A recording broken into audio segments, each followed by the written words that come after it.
What's going on, my YouTube family? Alex here, back again with another video. Thank you, as always, for tuning into the channel. If you do enjoy today's video, feel free to go ahead and hit that subscribe button. It does help me a lot. And also like the video as well, so more people can get this message. I've been trying to figure out how to sum up today's video in as short of a time as possible without me rambling on with today's story. But there's two things that I want to talk to you guys about today. One of the things is sitting still.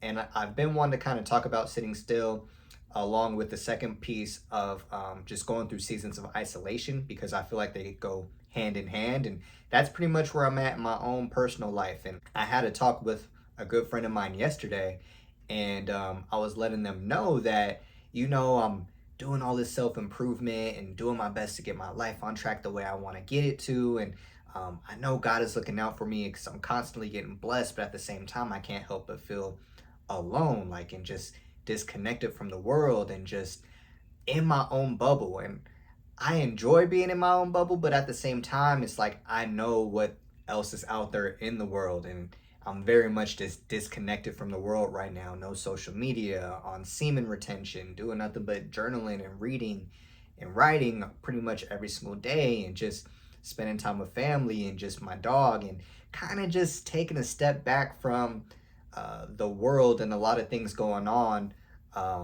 that it can get it gets boring. As calm as it is, it can be boring, and it can very much be lonely just being by yourself for such a period of time. I've been on this journey for about 5-6 months now, somewhere in that line. So I kind of wanted to talk to you guys about a message that I read in my devotional today. So I'm going to read this whole devotional reading. It's called Sitting in the Still Places. As we begin, we will look at someone who received a promise from God well before they could ever enjoy it. The story of Sarah and Abraham always gives me the perseverance to press on when promise seems so far away. God often gives us the promise way before he gives us the process. God told Sarah she would birth a child in her old age, but God never told her what age that would be. God also didn't ask Sarah to assist him in bringing his promise to pass. As time passed, Sarah and Abraham didn't see or hear anything from God concerning the promise he had gave them. They began to think God needed their help to accomplish his promise to them. How many times are we guilty of this as well?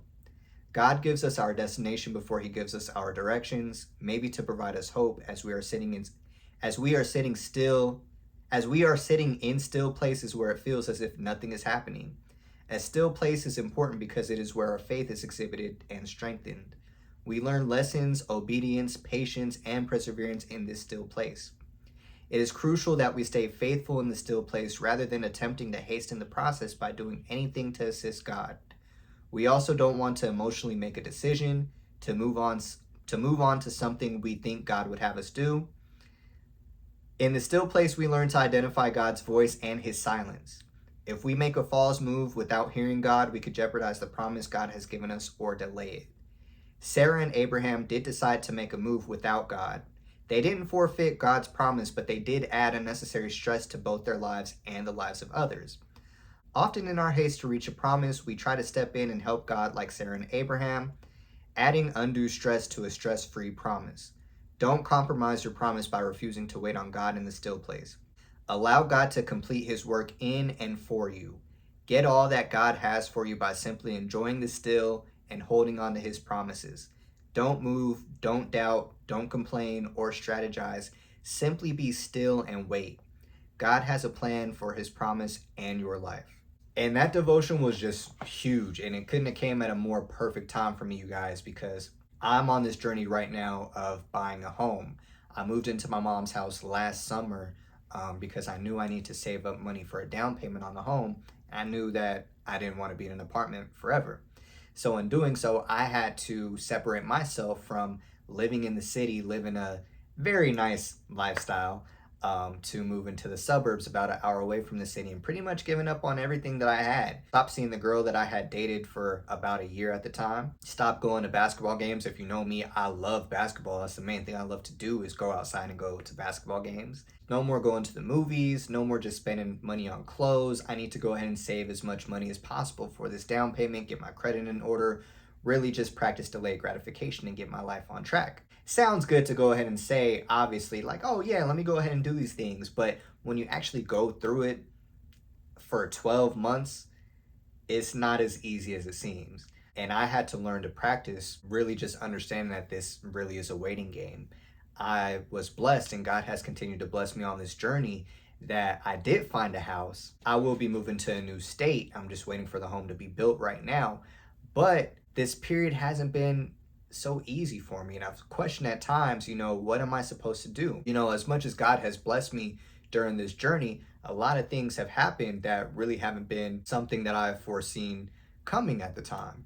For example, we could say, stopped dating that girl that I told you guys about a little bit earlier. I didn't expect that to happen, but God said, hey, it's time for me to remove this person from your life, and you need to just focus on yourself a little bit more. To catching COVID, I caught COVID twice in 1 month. That was tough, but I feel like I had to go through that just to kind of have time to start really sitting still and being alone, because I'm used to always just going out and doing stuff and just like constantly having my mind running. So I'm not really staying still or really talking to him or trying to listen to him. I feel like during that time was him trying to tell me like, hey, you need to actually sit still and just wait. I'm going to tell you where you're supposed to be moving. To the third thing, and these are all just happening back to back, by the way. The third thing, y'all know what's going on with these layoffs right now. I get laid off from my job, and I'm just like, God, bro, like, I know I told you that I wanted you to help me get my life on track, but what are you doing? None of these things you're doing right now is helping me get my life on track. Like, what is going on, bro? I had to work through all of that, and I really just started locking in more on really trying to love myself more, journaling more, writing more, praying more, working out more consistently, trying to take better care of myself, going on semen retention. But in doing so over the months, my life wasn't necessarily, or my reality wasn't really changing the way I wanted it to, or as fast as I had wanted it to. And that's what I love about this devotional that I have read today, is that it reminds you, hey, you're always moving at God's speed. You're not moving at your own speed. Just because you feel like you're ready to do something, God hasn't said that it's time for you to do that. You'll know when it's time. He'll tell you, something will get shown your way. It was a good reminder for me, because I'm constantly looking for new jobs, like trying to do different things, because I'm thinking that this is supposed to get me to my next goal. And when I don't get there, I often question God, like, God, how come I don't have the new job just yet? Like, how come I'm still in this reality? Like, how long is it going to take? But it says right there in the devotional, you don't know how long it's going to take, but you still need to have faith that it's going to come. You still need to sit still in that process. You need to understand that he's still grooming you for what is supposed to come.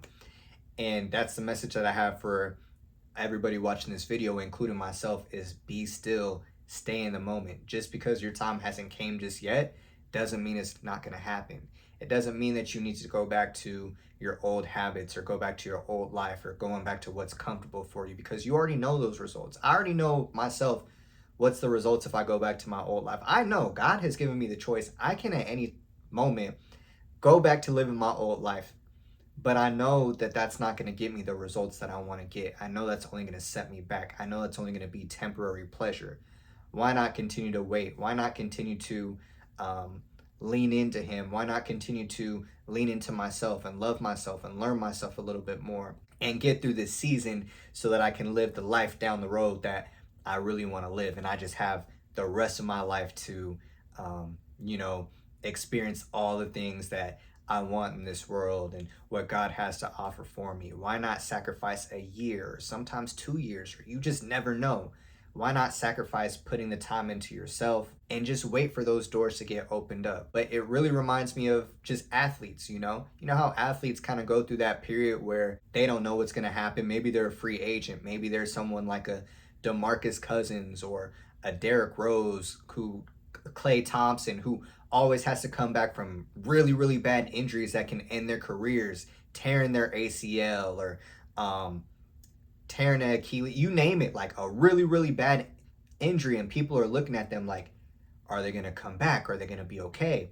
And they might be a free agent, or they might not be able to play ball for a year and all they can do is rehab. You know how grueling that is to sit there for a year and just rehab on your body every single day, not knowing if you're going to be the same person, not knowing if you're going to be able to perform at the same level that you once did, and just constantly just having to trust God and trust your body and see the ultimate vision that things will work out in the end.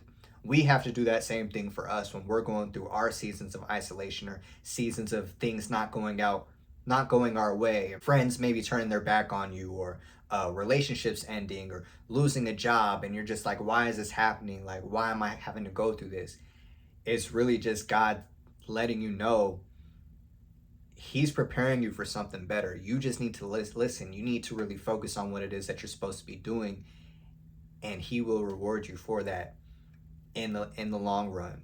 I know it's hard. It's hard for me. I know it's hard for y'all, but these seasons are just that, just seasons. Try to use them to your advantage. Try to continue to learn about yourself. Maybe try to learn about others. Maybe it's time for you to bond with someone else. I've been able to bond with my family more than I really ever have before. I've been able to learn more about myself than I ever have before. I've been able to pour into this YouTube channel more than I ever have before. And there's always just small blessings and just things that have always been there, but you've never really noticed it. Now you start to notice it when you are going through your isolation. You're like, oh dang, I can record a YouTube video, or I can read, or I can work on this skill that I never really thought about before.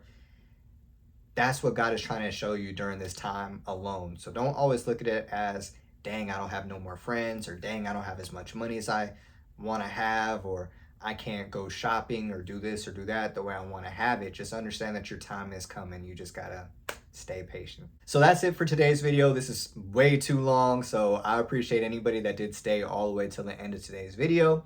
Again, if you do like this message, feel free to hit the like button, go ahead and subscribe, and I appreciate each and every one of y'all.